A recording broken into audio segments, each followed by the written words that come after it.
Welcome in to the DNVR Avalanche pregame show presented by DraftKings Sportsbook. Use code DNVR when we sign up for a new account to get amazing odds every single day. AJ, Blais, Rudolph coming to you live as the Avs taking on the Carolina Hurricanes. Avs looking to make it 4 in a row on their side of things. It does feel like they're playing some solid hockey right now. That's good. Canes are a good team, of course. So never a freebie there. It'll be interesting. Maybe a real test for an Avalanche lineup that is, of course, quite depleted, to say the least. So We'll see what it ends up looking like in game.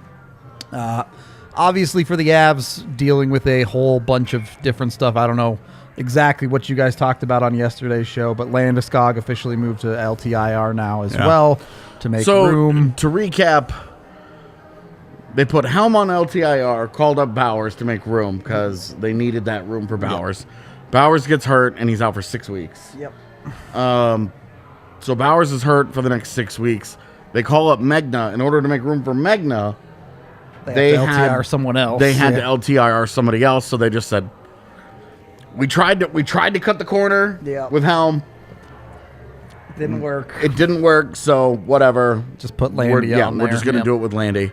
You don't think they're going after anyone else, trying to make a trade for something else? No. Well, they didn't have any other. It was either Landy or Nichushkin. Yeah. And to be honest with you, I don't know why Landy over Nichushkin. I don't know why the preference, other than Landy makes more money. It theoretically gives them more space. Yeah. If they need it, but you're talking about they needed $500K in space. They didn't need $6 million or $7 million. The difference between $6 and $7 million, you're like, who cares? Yeah. Maybe it's just the timetable. Well, and it was they could have LTIR'd Nichushkin.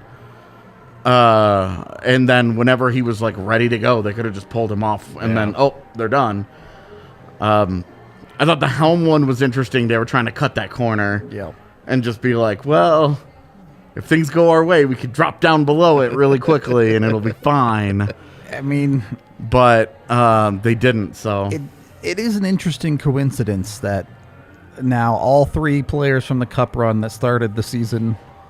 I guess Val was technically healthy at the start of the season, right? But no, I mean, you remember training camp, he was. Yeah, but it's now Val, Landy, and Helm have all had multiple surgeries stemming from that. Yeah.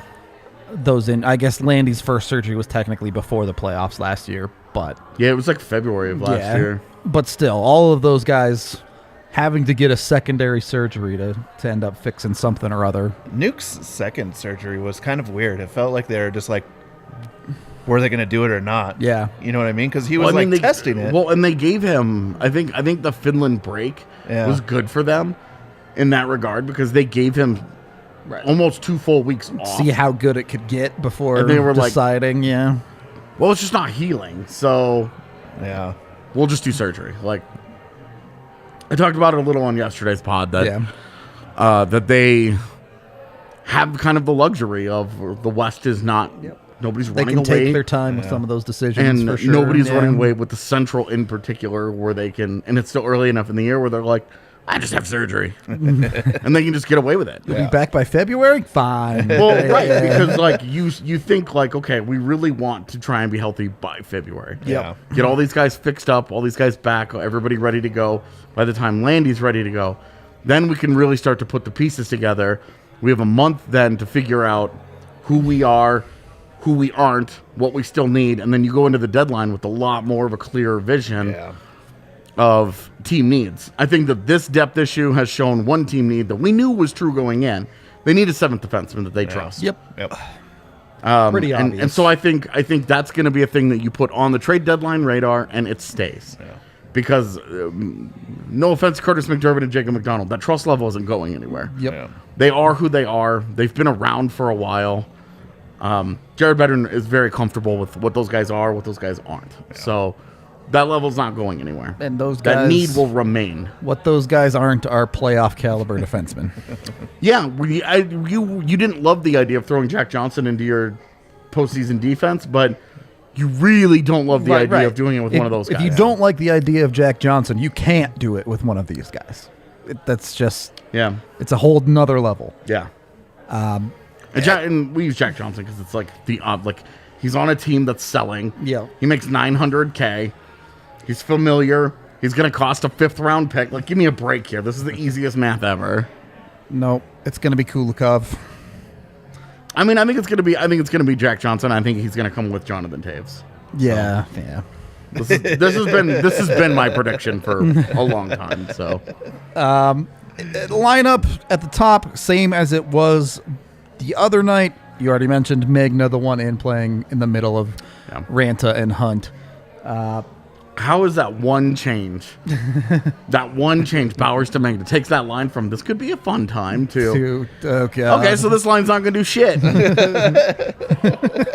I hope they do. I hope so too. But I mean, Jesse's been hyping up Sampo Ranta all day. Yep. The sooner Sampo Ranta makes the NHL permanently, the sooner we can make our Rambo Santa release shirt. that shirt and be done with it. I mean, it's along its way there. It's well, I remember walking into the bar last year while Eric was drawing it. Yeah. Like, look, I want to have a little bit of a conversation about that second line. Okay. Newhook, Rodriguez, Kaut. yeah. As these injuries continue to pile up, does that line figuring it out continue to become more critical? Or is this just rely on your top guys? No, I think it becomes really important that line starts to gel. Okay. And if it doesn't start to gel, then you have to something out. Sure. You're going to move it around to find pieces that do fit. Yeah. What I do think is great is that they have shown life. I thought they looked good in the game the other night. It hasn't been like, you look at the Comfort line and you're just like, there's nothing going on. Yep. And like, as much as LOC has been, I know Comfort had 2 assists. Yep. LOC scored the 2 goals the other day. A tip and then a block shot that turns into a breakaway. One of those, the tip is the thing that you really are encouraged by. Yeah. That's sustainable designed offense. Yeah, right? it's repeatable is the thing that now does the tip go in? Sure, we'll see, but go to the front of the net. You're not going to get gift breakaways. Exactly. You're not, and as we've seen with LOC, he's not going to score on all of them. So you're talking about that's offense that they can kind of rely on. But you would really like to see something more with the line creating something itself. Because even both of those goals, even with Comfort having 2 assists, you're like, okay.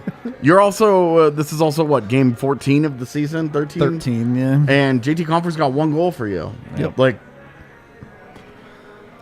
Blais, you really do want to see that. And we all know how it happens with JT, that he'll have long periods of not a lot. And then he'll get really, really hot for 5 games and score 6 goals. And that's how he ends up with 17 every year. Yep. But you would like to see some of that. But that second line, I know you really want to talk about them. I'm sorry. No, you're fine. You're good. No, I really think that second line, and I don't care which guy is centering it, Newhook or Rodriguez. It doesn't matter to me. Agree. I don't have a preference. I know that Newhook would prefer to be at center, but at center, he looked worse than he has at wing. You're trying to find, you're not wanting to sit through every inch of those growing pains. You're trying to find something that starts to work. And then if need be, you can go back to him at center at some point. But right now, you're seeing some life out of that line as is. Yeah. Bless you. Excuse me.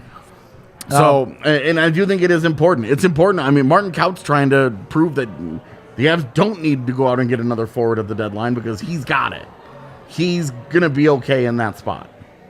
The crazy thing about it, though, too, is like you have 2 guys missing from your top 6.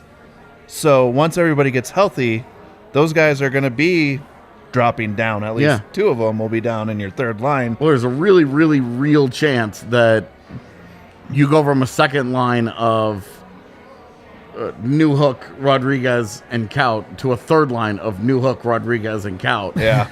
Yeah. And that your second line could be trade deadline acquisition in between Nichushkin and Landeskog or Lehkonen, however they kind of want to mix and match there.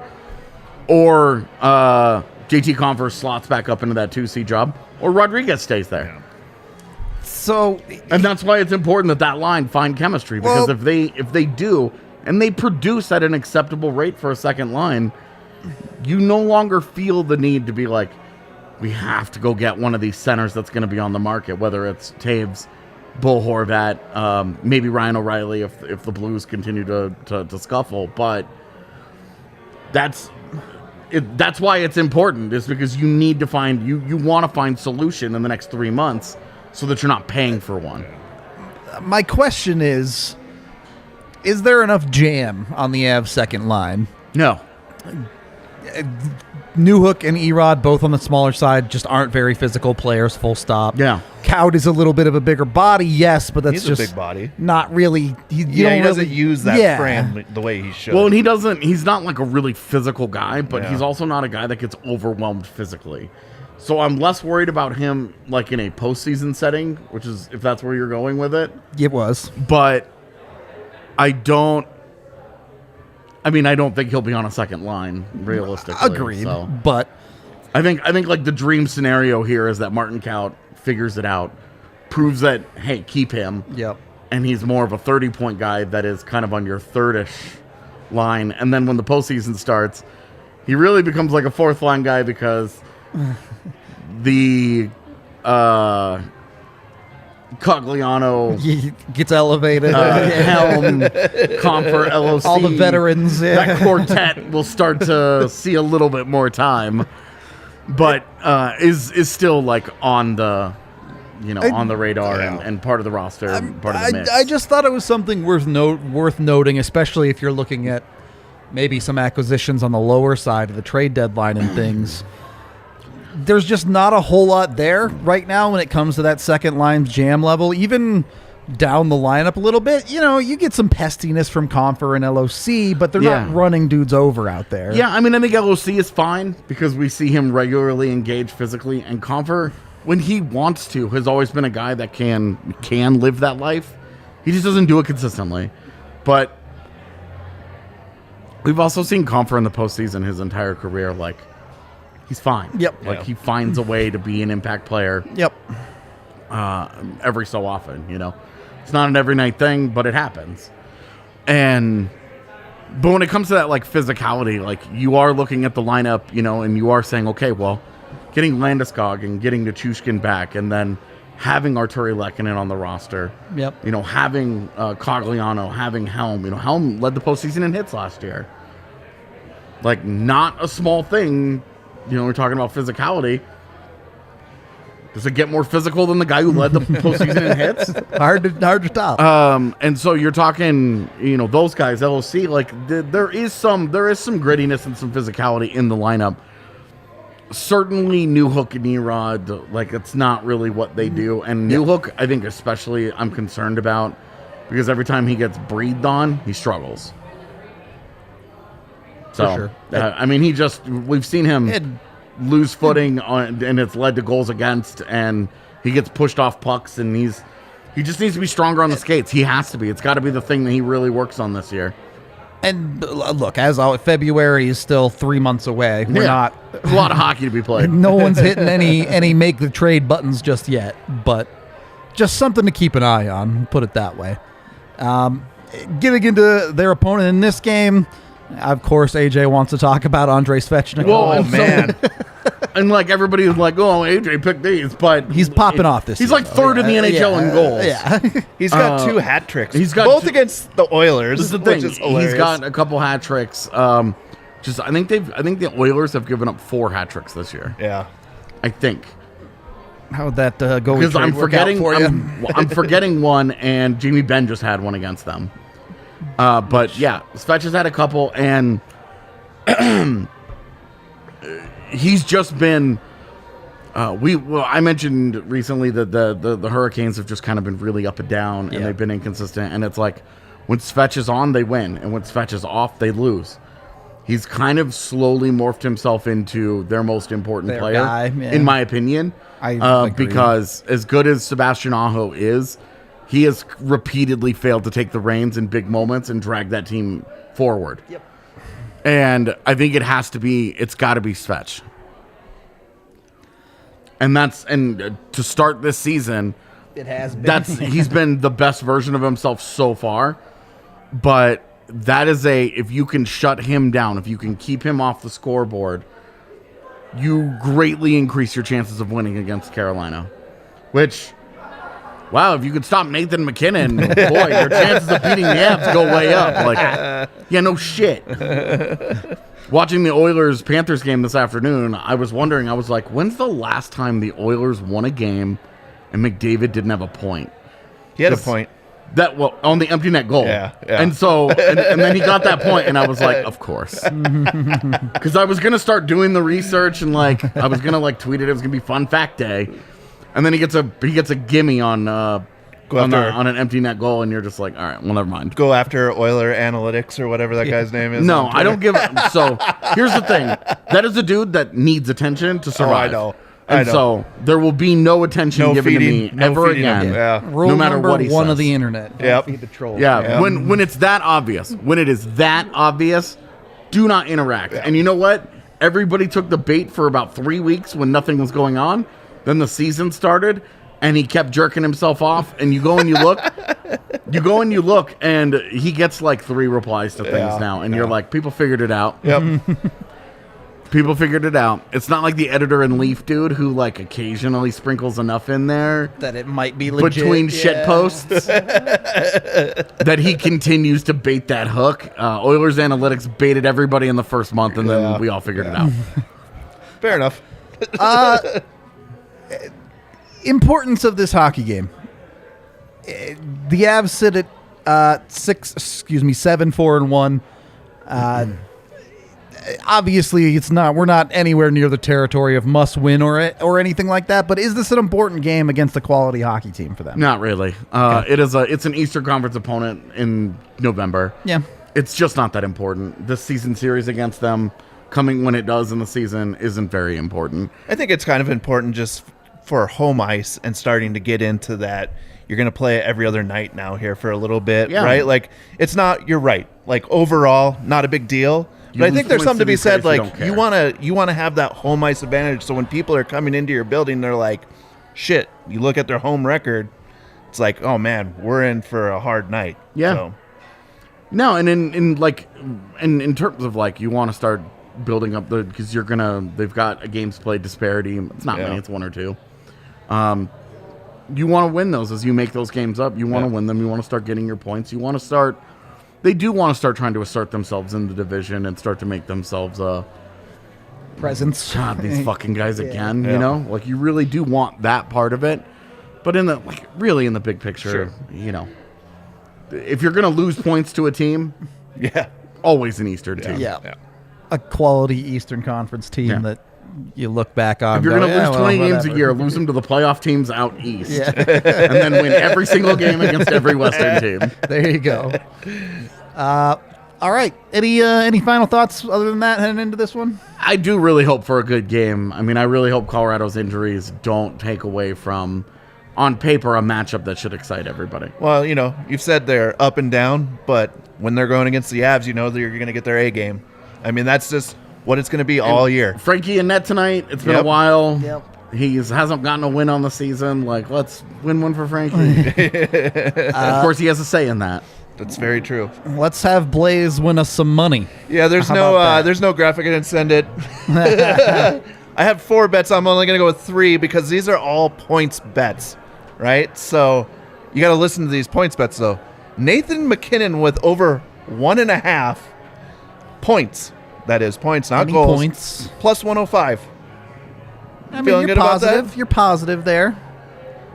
Close enough. I think they're just baiting you. You think so? Yeah. He's not going to keep it up?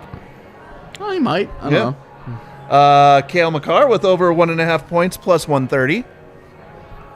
I feel like those odds aren't good enough, honestly, given the year he's had. I think I like the McKinnon bet better than the Makar one. Makar just really hasn't had a lot of multi-point games. He sneaks in an assist here and there so far. We still haven't really seen. But we've always talked Cale. like it takes 12 to 14 games, so we're right in that window where he kind of turns it on. I could definitely buy that this is a Makar game. I just think that they should be giving you better odds for it. Yeah, and it feels like It feels like they're just like refusing to lose money on Cale Makar this year. You know how much money Well, they you lost look on at him his last track year? record, and they're like, Exactly. yeah, you can't keep doing They that. probably looked at the first half of last year and were like, we bled money on that guy. And then Mikko with over 1.5 at plus 110. Oh, yeah, I don't know. And then I took the Avs money line at minus 120. I think it's a lot harder for me to bet on those tonight with Carolina's PK always being so good Yeah. that it's hard to have multi-point nights if you're not doing at least some of that damage on special teams. Who's in goal, though, tonight for them? I wasn't. I think it's Antti Ranta. Oh, it is? Okay. Yeah, Freddie Anderson's still hurt. Yeah, so. yeah. I didn't know if it was him or... Piotr? Yeah. Yeah. I still can't say his last name. The thing with Mikko is like you never know who you're gonna get on any given night with Mikko, right? Like It doesn't matter. He has 2 points every night. Dude, anyway. you're not it doesn't wrong. matter. He You're not skates wrong. around. He'll meme his way to 2 points. You're right. It's so annoying. He just has it. He has the thing. I wish I had that thing. Yeah. Everybody does. Anyway, we're going to wrap this one up. No watch along today because I'm tired and recovering from vaccines. So sorry, everyone that wanted that. We'll be I back. thought vaccines were supposed to prevent that. Well, they Wow. are, but you know. Wow. No point even getting them. Unbelievable. No, my. Oh, here we please go. don't. Let's go down this rabbit Please hole. do not get our pregame show destroyed. For the record, get vaccinated. 100% just giving him shit. Or don't. Yeah. it's totally up to 100% you. just giving him shit. Get vaccinated. This year is the first time I'll ever get a flu shot. Yeah. Yeah. Anyway, we're out of here. Already got mine. We'll be back for you post game, breaking everything down. So we appreciate all y'all, and we'll talk to you after the game.